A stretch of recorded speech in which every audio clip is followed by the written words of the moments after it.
എസറ്റ് വരുന്നത് എപ്പോഴും ഒരു ലോങ് വവലിനോ അല്ലെങ്കിൽ ഒരു ഡിഫ്തോങ്ങിനോ ശേഷമായിരിക്കും.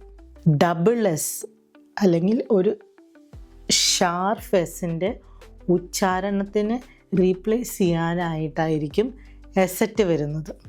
നമുക്ക് ആദ്യം കുറച്ച് ഉദാഹരണങ്ങൾ നോക്കാം.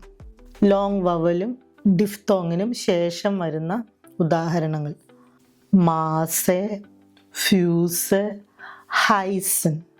ഷോർട്ട് വവലിൽ ഒരിക്കലും ഈ ഡബിൾ എസിനെ റീപ്ലേസ് ചെയ്യാനായിട്ട് എസറ്റ് വരില്ല.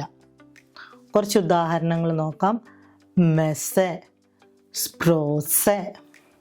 ഇവിടെ ഒരിക്കലും എസറ്റ് വരുന്നില്ല. എസറ്റ് വരുന്നത് എപ്പോഴും ലോങ് വവലിനോ ഒരു ഡിഫ്തോങ്ങിനോ ശേഷമായിരിക്കും.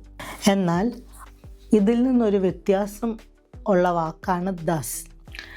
ദസ് എന്ന് നമ്മൾ പറയുന്നത് ലോങ് ആയിട്ടാണ്. പക്ഷെ അവിടെ ഒരിക്കലും എസറ്റ് അല്ല വരുന്നത്, എസ് ആണ് വരുന്നത്.